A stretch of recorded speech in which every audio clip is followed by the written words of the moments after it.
பர்தேசி நாய். உன் மூஞ்சி எனக்கு நல்ல ஞாபகம் இருக்குடா. எல்லா மூஞ்சி ஞாபகம் இருக்குது. யார் அந்த அம்மா நாய் இருக்குது? வணக்கம் homies, welcome to another episode of IPL review.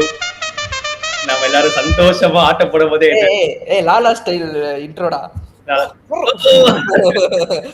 First of all bro, 260 subscribers. அதனால வந்து ஒரு thank you everyone for subscribing. 250 கேட்டோம், கஷ்டப்பட்டு 10 பேரும் எக்ஸ்ட்ரா போட்டு ஆமா, இந்த மாதிரி அப்படியே போட்டீங்கன்னா ஒரு 300 போயிடலாம். அதான் இந்த மாதிரி 300 அடிக்கணும்னு ஒரு டீம் சுத்திட்டு இருந்தாங்க. பட் sadly லாலா நீங்க ஓகே மிஸ் ஆயிடுச்சு. 300 தான்டா. நீ 300 தான். ரெண்டு டைம்ஸ் ரெண்டு அத அப்படி GT vs RCB அகமதாபாத்ல வந்து ஸ்டார்ட் பண்ணோம்னா first of all bro Virat Kohli ஒரு அப்பாலஜி ஃபார்ம் நான் வந்து இன்னைக்கு கண்டிப்பா கொடுத்தே ஆகணும். நல்ல ஸ்ட்ரைக் ரேட் வச்சு சம் சில்லற காமெடி போட்டுட்டு இருந்தேன். பட் இதெல்லாம் இன்னைக்கு அடிக்கிற மாதிரி ஒரு வேற லெவல் இன்னிங்ஸ் ஆடி இருக்காரு.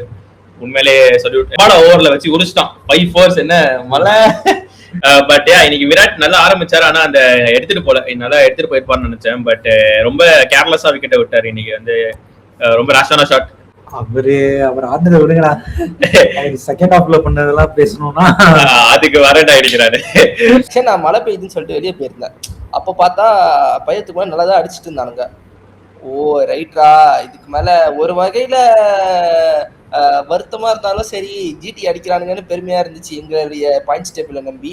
அப்புறம் சூப்பர் மார்க்கெட்ல போயிட்டு அந்த பில்லு போட்டு பாக்குறேன், கடைக்காரட்ட ஸ்கோர் கேட்டா தம்பி 78க்கு 3 4 சொன்னாரு.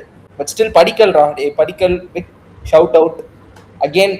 நான் ஷவுட் அவுட் கொடுக்குறவங்கலாம் என்ன காலை வாரும் போதே படிக்கல் வந்துட்டு காலை வாராம எனக்கு பெர்ஃபார்ம் பண்ணது வந்துட்டு உண்மையாலே ஒரு சமத்துக்குரிய விஷயம் தான். ஆர்சிபில இருந்துட்டு பெர்ஃபார்ம் பண்றது.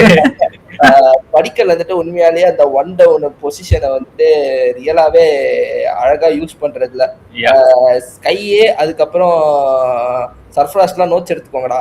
லிட்டரலி அவன்கிட்ட இருந்து சத்தியமா நான் சொல்றேன். இன்னைக்குதான் எங்களுக்கு தெரிஞ்சிச்சு பட்டீதர் வந்து பேக் டு ஃபார்ம் போல. he started well, but ஆனா again he's எனக்கு தெரிஞ்சு பட்டிதார சீக்கிரமா அடிக்கிறோமோன்னு தோணுது. It's not like 2 bad matches can still this thing. கொஞ்சம் பொறுமையா பண்ணி எனக்கு இப்ப ஸ்ரேயாஸ் கிட்ட இருக்கிற ஒரு விஷயம் பட்டியல்கிட்ட இல்லாதங்கிறது அந்த பொறுமை மட்டும்தான் எனக்கு மிஸ் ஆகுற மாதிரி ஒரு ஃபீலிங். ஆமா, அவன் வந்து அடிக்கிறான், அது ஹிட் ஆச்சுன்னா செமையா போகுது, இல்லனா அவுட் ஆயிட்டு போயிடலாம். கொஞ்சம் பால கூட சாப்பிட்டு பாக்கலாம். ஏன் பட்டிதார் அப்படி ஆடுறான்னா எனக்கு தெரிஞ்சு RCB மொத்தமாவே அப்படிதான் ஆடுறாங்க. லைக் பட்டிதாரன்னு இல்ல, யூஸ்வலா கோலி தவிர்த்து கோலியை கொஞ்சம் நிக்க சொல்லுவாங்க ஃபுல்லா. பட் அது அவனை போக டீம்ல எல்லாருமே அடிச்சுதான் ஆடுறாங்க. ஏன்னா இன்னைக்கு தினேஷ் கார்த்திக் கிட்ட கூட கேட்டுட்டு இருந்தாங்க நடுவுல வந்துட்டு இந்த மாதிரி நீங்க 16 ஓவர்ஸ் ஆல் அவுட் ஆகி ஸ்கோர் எடுக்க ட்ரை பண்ணுவீங்களா இல்ல ஃபுல்லா ஆடுவீங்களான்ட்டு. இல்ல நாங்க அக்ரெசிவா போய் 16 ஓவர்ஸ்லயே ஸ்கோர் அடிக்க பார்ப்போம், ஆல் அவுட் ஆனாலும் பரவாயில்லன்ட்டு. சோ அந்த ஃபார்முலா தான் பட்டிதார் போன மாதிரி இருந்துச்சு. பட் இன்னைக்கு பட்டிதார் அவுட் ஆனதுமே என்ன கேட்டா கொஞ்சம் அன்லக்கியான அவுட் தான். லைக் அவன் கம்ஃபர்டபுளா இல்ல அவ்வளவோ. ஆனா அந்த கேட்ச் வந்து என்ன நினைச்சீங்க, ரொம்ப கான்ட்ரவர்ஷியல். கோடிலாம் வெளியே சும்மா டென்ஷன் ஆயிட்டாரு. ஆனா எனக்கும் அது நாட் அவுட் மாதிரி தான் தெரிஞ்சு. அவன் இப்படி வாழ கீழே தேய்ச்சிட்டு தான் போனான். க்ரூஷியல் விக்கெட் தான் அது. வந்துட்டு எஸ் ஆர் நோன்றது அது ஒரு கால் தான். அது இதுவே ஜிதேஷ் சர்மாக்கு நடந்திருந்தா இருந்தாலும் சேர்க்க மாட்டான்றத சொல்லியிருக்கலாம். அவனே விக்கெட் கொடுத்துருவான்.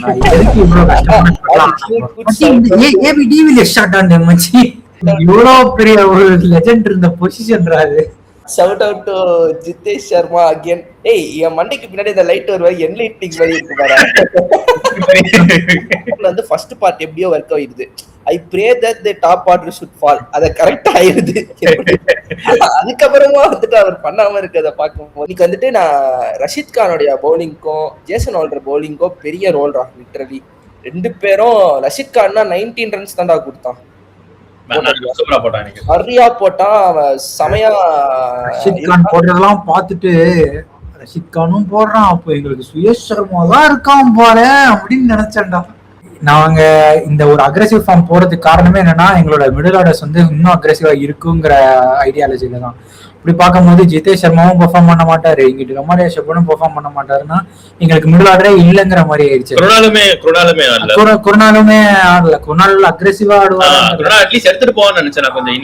எனக்கு அதான் ஒண்ணு புரியல. லைக் அந்த பொறுமை தான் யாருமே ஒரு அந்த மிடில் ஆர்டர்ல யாருக்குமே அந்த பால் சாப்பிடுற அந்த மென்டாலிட்டியே இல்ல. அது இல்லாதது ஒரு நல்ல விஷயம் தான். அது கிளிக் ஆனா பரவாயில்ல. ஆனா இந்த மாதிரி இன்னிங்ஸ்ல வந்துட்டு இருக்கணும் அது. ஆமா ஆமா அதுக்கப்புறம் தான் ஒரு மூவ் பண்ணாங்க Venkatesh Iyer, impact player. I think ஏற்கனவே ஒரு மேட்ச் ஆடி இருக்காருன்னு நினைக்கிறேன் ராஜஸ்தானோட. அந்த மேட்ச்ல அடிச்சாப்ல கொஞ்சம் இன்னைக்கு வெங்கி ஐயர் அவன் பிளேம் பண்ணலாம், பெருசா அடிக்கல. லைக் ஸ்கோர் அட்லீஸ்ட் ஒரு 10 அங்கிட்டு புவனேஸ்வர் குமார் ஸ்கோர் அடிக்கிறான், இவன் இங்க கை தட்டி 2 போர் என்ன மச்சி இன்னும் ஃபார்ம்ல இருக்க போல அப்படின்னு கை தட்டிக்கிட்டு இருக்கான். பட் ஐ திங்க் ஆர்சிபி அந்த டைம்ல என்ன பண்ண முடியும், என்ன எதிர்பார்த்தானுங்கன்னு தெரியல. ஏன்னா ஒரு 4 ஓவர் தான் இருந்துச்சு வெங்கடேஷ் ஐயர் வந்தப்போ மேக்ஸிமம் ஒரு 20 ரன் எக்ஸ்ட்ரா வந்திருக்கும். 20 ரன் எக்ஸ்ட்ரா வந்திருக்கும். ஆனா எனக்கு ஏதோ அந்த 20 ரன் வந்திருந்தாலும் இன்னைக்கு நாங்க தோத்துருப்போம் தான். ஆமா இன்னைக்கு எனக்கு தெரிஞ்சு அந்த 20 ரன் எக்ஸ்ட்ரா இருந்துச்சுன்னா கில்லாம் கொஞ்சம் பொறுமையா ஆடி இன்னும் கொஞ்சம் பொறுமையா ஆடி இருப்பான், சாஷி வர்ஷன் பொறுமையா ஆடி இருப்பான். ஆக்சுவலி ஜிடில இவனும் அர்ஷத் கர்னி நல்லா போட்டான்டா. இன்னைக்கு சூப்பரா போட்டான். ஆமா இன்னைக்கு அவனும் ஆக்சுவலி ரொம்ப நல்லா போயிட்டான். ஷாருக்கான் ரொம்ப நல்லா பண்ணாரு பவுலிங் போடாம. ஸ்பெஷலிஸ்ட் ஃபீல்டர் டீம்ல இருக்காரு, அது ஒருத்தர் தான் ஷாருக் கான். பட் என்ன ஒரு 155 டிஃபெண்ட் பண்ணலாம் நினைச்சு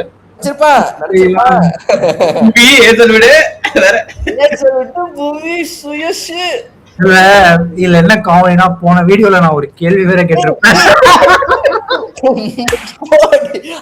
அதுக்குதான்டா நான் வந்தேன்.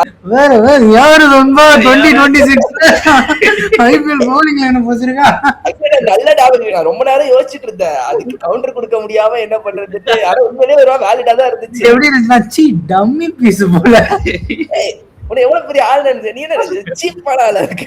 இதுல ஸ்டில் அவனுங்க தோத்தாலும் புவி தான்டா. டேய் 3 wicket 4 over 28 run still very good ஃபிகர்ரா. லைக் இந்த மாதிரி அதுவும் இல்லடா, அதான் ரொம்ப ஐடியாலஜிக்கல் பவுலிங்கா இருந்துச்சுடா இன்னைக்கு. ஆமா லைக் தூக்குனதெல்லாம் ரொம்ப நல்லா இருந்துச்சு. பூமி மட்டுமே ஃபுல்லாவே டிசெண்டா போட்டான். இல்ல கில் பூமியுமே அடிச்சான் first over. Second over Gill ஹேசலோட அடிச்சான் பாரு ஒரு ஷாட். ஆனா இன்னைக்கு ஒரு கெத்துடா. டேய் நான் ரொம்ப நாளா அந்த வீடியோல கால் அவுட் பண்றதை இன்னைக்கு உண்மையாலேயே பெர்ஃபார்ம் பண்ணத பாக்கும்போதே அப்படியே சுயேஷ் சர்மா ரீட் பண்ணுங்கடா பேர பசங்களான்னு சொல்லிக்கிட்டு இருந்தேன். அடிச்சானுங்க பாரு ஒரு தர்மாடி. ஃபர்ஸ்ட் ஓவர்லயே 17 ரன் கொடுத்தாங்க. மேல ஃபீல்டிங்ல ஒருத்தர் மேல வன்மம் இருக்கு, விராட் கோலி. அவர் வந்துட்டு இன்னைக்கு கொஞ்சம் எப்படி சொல்றது, அதான் அக்ரஷன் காட்டுறேன்னு சொல்லி லைட்டா மயிர் மாதிரி பண்றதா. இன்னைக்கு ஃபுல்லா வந்துட்டு கில் கிட்ட தேவையில்லாம வம்பிழுக்கிறது அண்ட் ஓவர் த்ரோல வந்து ஒரு 5 ரன் தேவையில்லாம கில்லுக்கே கொடுத்தது. கில்லோட கேட்ச பிடிச்சிட்டு சென்ட் ஆஃப் வேற கொடுத்தது. பயங்கரமான சென்ட் ஆஃப். அது வந்து தேவையில்லாம ஒரு அக்ரஷன், அவ்வளவு அக்ரஷன் தெரியலடா. அதுதான் சொல்றேன்ல, if your hero does it it's cool, but when others does it it's bad என்ற ஒரு மைண்ட் செட் தான் இங்க பிரச்சனையாவே இருக்கு. ஆப்போசிட் பிளேயர் வந்து ஒரு இதோட 10% கூட கோலி கிட்ட பண்ணிருந்தானுங்கன்னா ஆக்சுவலி போன மேட்ச் ராகுல் கிட்ட வந்துட்டு அவன் பண்ணுவான் கோலி அந்த கிரவுண்ட் அடிச்சுட்டு அவன் இது பண்ற மாதிரி. பட் அது சட்டில் இல்ல என்ன கேட்டா. But still okay, it's banters between the players. அவங்க அண்டர்ஸ்டாண்டிங் நமக்கு வெளியே பார்க்கும்போது தெரியாது. அவனுங்க ஜாலியா பண்ணுவானுங்க. அதுக்கு பேர் பயந்து தாண்டா இது பண்ண மாட்டேங்கிறாங்க. இப்ப யாராச்சும் ஒருத்தர் வந்து விராட் கோலியுடைய விக்கெட்டை எடுத்துட்டு அவன் ஒரு எக்ஸைட்மெண்ட்ல அக்ரெசிவா செலிப்ரேட் பண்ணாலே அவ்வளவுதான். கடைசியா ஒரு சிரிப்பு மட்டும் சிரிச்சுக்கிறாரு. ஆனா பண்ண வேண்டியது எல்லாத்தையும் பண்ணிடுறாரு. ஏன்னா இன்னைக்கு அவ்வளவு கூட கில் எதுவுமே தப்பா கில் எதுவும் அவன் டீமுக்கு ஆடிக்கிட்டு இருக்கு. பிரச்சனைனா கோலி வந்துட்டு பண்ணிட்டு முடிச்சிருவான் மேட்சோட. அவனுக்கு தெரியும் அது முடிஞ்சிருச்சு. ஆனா ஆன்லைன்ல இருக்கிற ஃபேன்ஸ் வந்து இப்ப கில்லோட இன்ஸ்டாகிராம் எடுத்து பார்த்தா கண்டிப்பா தெரியும் எங்க என்ன நடந்துச்சு. கோலியே சொல்லியிருக்காரு முன்னாடி வந்து if you are dishing it you should be able to take it. அது கோலி கூட ஓரளவுக்கு புரியுது. ஆனா அந்த ஃபேன்ஸுக்கு வந்து அவன் சுத்தமா புரியல. இங்க கோலி இல்லடா அந்த. ஏன்னா கோலி ஃபீல்டிங்லாம் ரொம்ப வேற லெவல்ல இருக்கும். லைக் அவன் ஃபீல்டிங்லாம் எதுவுமே சொல்ல முடியாது. பட் இன்னைக்கு அவன் மேபி அவன் சில்லா ஆடி இருந்தாலே அவன் ஃபீல்டிங் நல்லா தான்டா பண்ணிருப்பான் எனக்கு தெரிஞ்சு. அவன் மைண்ட் கேம்ஸ் ஆடுறன்னு சொல்லி இன்னைக்கு அவன் கம்போசர் கோலி ரொம்ப லூஸ் பண்ணி. இவனுடைய பேட்டிங் பத்தி பேசலாம். லைக் கில் பட்லரு அப்புறம் இவனுங்கெல்லாம் உண்மையாலேயே இன்னைக்கு செமையா ஆடி பண்ணானுங்க. இன்னைக்கு உண்மையாலேயே தெவாட்டியாக்கு ஒரு பாராட்டு கொடுக்கலாம்டா. எதுக்கு தெவாட்டியா அந்த இடத்துல இருக்கான்றத நிரூபிச்சிருக்கான் ஃபைனலா. இப்படி இருக்கணும்டா. ஹேசல்வுட் எல்லாம் 56 ரன் அடி. அதெல்லாம் வாழ்க்கையில் நான் அப்படியே சந்தோஷம். ஹேசல்கார்டு சொல்லிட்டே இருப்பாருங்க. ஹேசல்கார்டு ஆனா ஹேசல்வுட் ரொம்ப ஆன் அண்ட் ஆஃபா இருக்கா. போன மேட்ச் எல்லாம் போட்டதுக்கு இன்னைக்கு ஆனா எனக்கு அதனாலதான் எனக்கு கில் இன்னிங்ஸ் இன்னைக்கு ரொம்ப பிடிச்சிருச்சு. ஏன்னா ஃபர்ஸ்ட் ஹேசல்வுட் ஒரு சார்ஜ் பண்ணி ஏன்னா கொஞ்சம் டுக் டுக் பண்ணாம வந்து ஸ்டார்டிங்ல அவன் அக்ரஷன் காமிச்சதுனால அவங்களுக்கு ஸ்கோர் வந்துருச்சு 2 ஓவர்லயே ஒரு 40 ரன் அடிச்சாங்க. 47 ரன் அடிச்சிட்டாங்க. ஆக்சுவலி ஷாருக் கான் அடிக்காத வந்து வாஷிங்டன் சுந்தர் பேட்டிங் பயங்கரமா தப்பிச்சுக்கிட்டு இருக்குன்னு நினைக்கிறேன். வாஷிங்டன் சுந்தரும் பேட்டிங் பெருசா அவன் நல்ல ஸ்டார்ட் கொடுத்தான்டா இந்த சீசனு. 2 மேட்ச் தான் ஆடினா. பட் ஸ்டில் நான் அதுக்கு தான் ஒரு ஷவுட் அவுட் கொடுத்தேன். குடுப்பியாடான்ற மாதிரி.